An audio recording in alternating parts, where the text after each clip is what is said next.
channel, share, subscribe, like this video, make sure you put your prayer request in the bottom. It is cold, people. I went outside. I was trying to check on my barrels. I had backup water here. We have water issues bad here. So I put in some water barrels, and I probably should have drained them, but I didn't think about it. I want to make sure that they're still out there. They seem to be holding okay.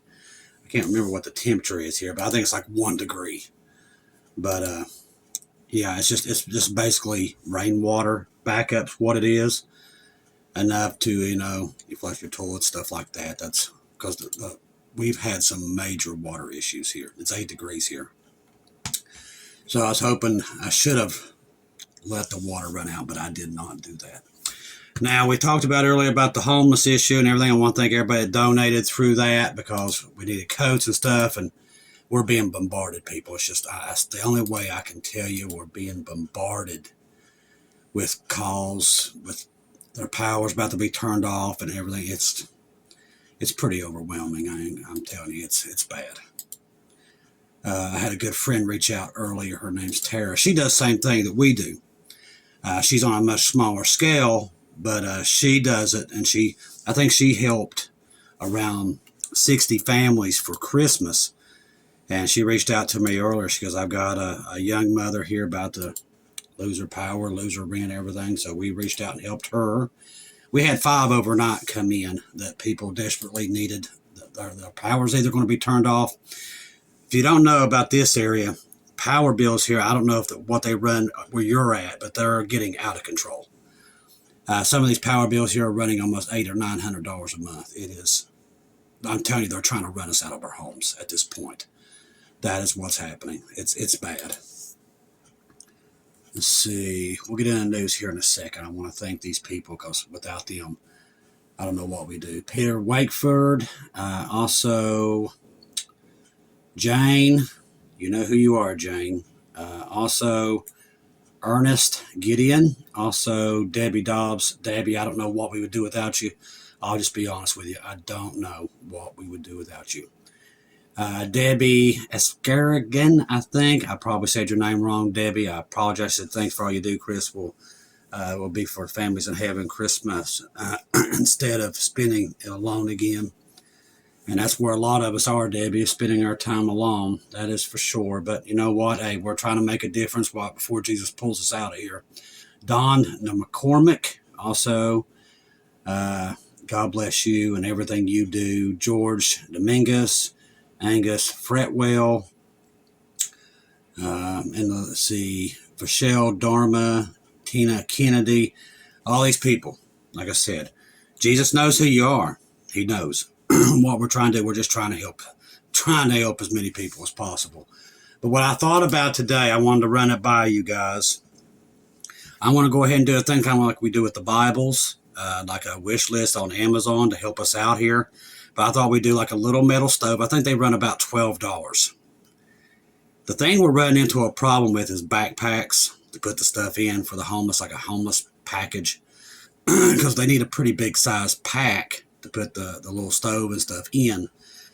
We're going to put a Bible in it. Hand warmers, we can get those at a pretty decent bulk. Also, the blankets, we're thinking about doing the sleeping bags and a small tent. One-person tent. And we're going to put that on there. And I'm going to, probably within the next day, we'll have it on there to where you can actually, if you want to, purchase those yourself and send them here and we can hand them out. So you'll have that option for those who want to do it that way. So we're trying to cover every which way we can. We thank everybody. Like I said, we're buying coats. We've already got people reaching out for us from other states. I mean, it's that bad, people. I promise you it is.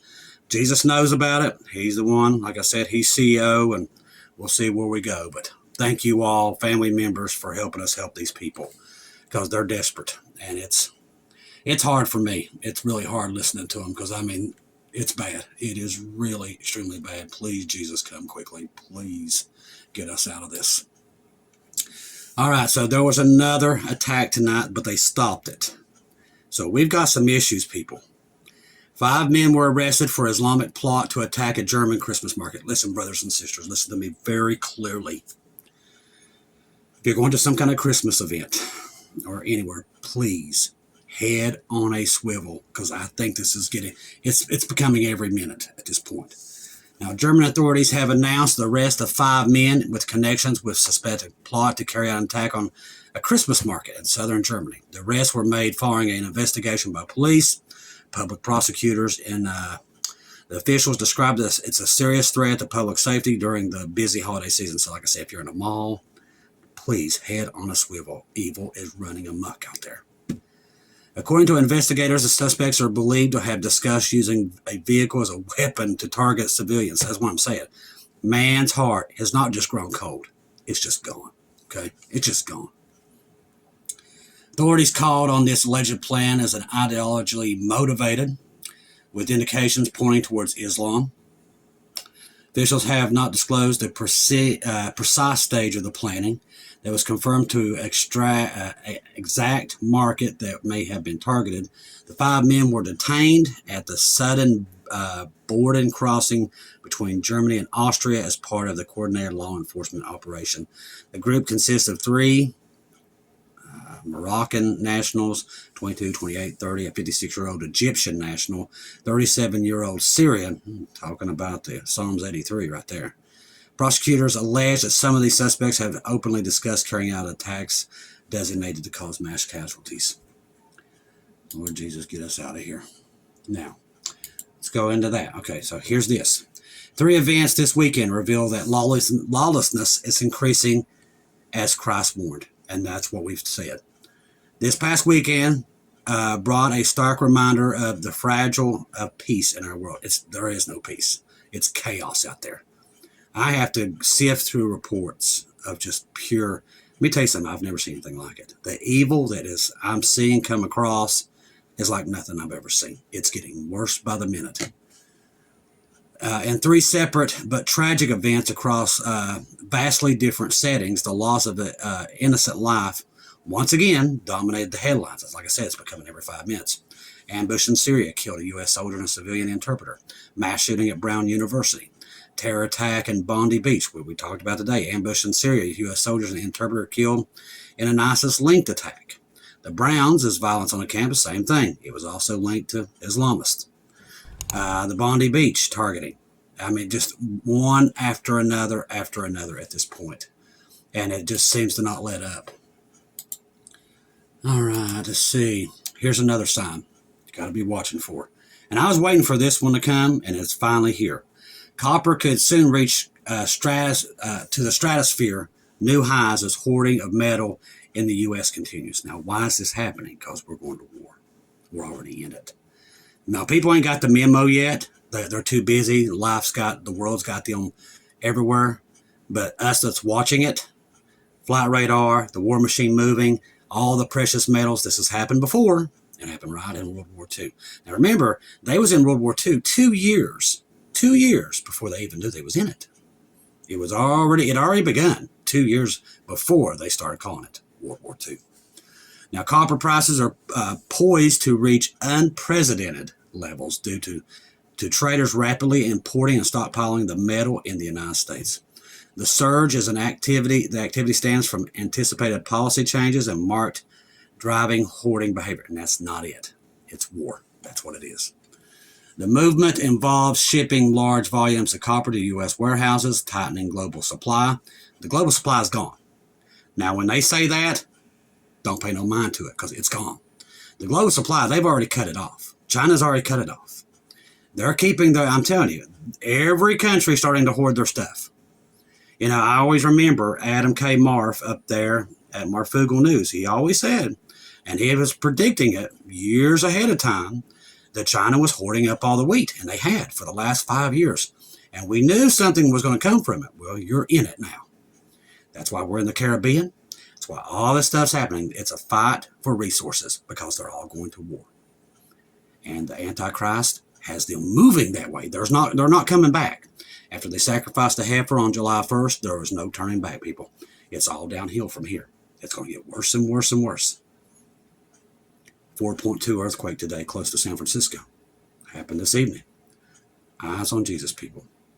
Now, until we're out of here, we're going to keep trying to make a difference and help people, but keep your eyes on Him first.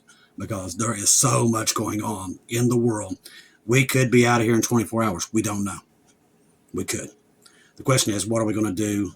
Are we just going to stop and wait, or are we going to keep making a difference until Jesus pulls us out of here? That's the question we got to ask ourselves. I know I'm busting my tail trying to get supplies and everything else to people that need it. Because I know, listen, I know we're leaving. I know the rapture's there, but I'm not going to just sit here and let people suffer. I'm just not going to do that. Not on my watch. So that's why we're doing what we're doing. Market participants are posturing ahead of potential tariffs or trade shifts could impact availability. That's another thing. It hasn't caught up with us yet, but it's there. They're trying their best to mitigate it. Demand from sectors like electric vehicles, renewed energy, that stuff will be gone very soon. It'll be gone. Supply constraints, including mine disruption and production challenges. Also, is adding to this, traders are exploiting opportunities between exchanges, particularly moving metal to COMEX approved storage in the U.S.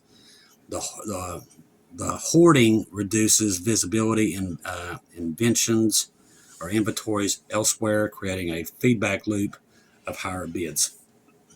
Bottom line, they're hoarding everything. Silver, copper, I mean, the list goes on. Gold, everything, because they're trying to build this Antichrist system. You got to think, all those chips take gold and silver. So they're hoarding it up, so they're fighting for it. Africa sits on a landmine. That's funny. They're fighting all over the place in Africa. I wonder why. Ukraine sitting on a ton of it. Venezuela, Colombia. You starting to see a pattern? These are areas enriched, and also the Middle East, in these rare earth metals. And the world is lining up to fight for them. And the Antichrist is pushing that to them. So they're going to keep going. And then finally it's going to spark. Like I said, we've been walking on dynamite for a while. And when it does go, which is the dark, cloudy day, it's quick. If you're lost, call upon Jesus today. We leave the salvation prayer under the video at all times. Please do not waste another day, people. You might not be here tomorrow. I might not be here tomorrow. We don't know. We'd rather you skip those 7 years of horrible 7 years. We would like for you just to be able to skip it. As many as we can grab before we get out of here that they don't have to go through it, the best. I believe we've done our job. If we can just get 4 that we didn't have before the tribulation, and get them out that they can just bypass it, we've done something. I mean, like I said, I keep saying it all the time. We can't save the world, but we can try to make a dent the best way we can. I don't know how we do what we do. Jesus blesses it like there is no tomorrow. I know that. If it wasn't for you family members and Jesus knows who you are, I don't know how we would do it. But we're managing to be able to feed 300 people a month and help this people, help the homeless and everything else, putting Bibles everywhere known to man. But I mean, literally, we don't stop. And I'm glad you family members work with us to be able to do this, not just here. It's in multiple states all over the world, sending people help. But we're really running out of time because right now they're starting to ban the Bibles in multiple countries. So our time limit is going to run out eventually, but we can keep still doing it while we can.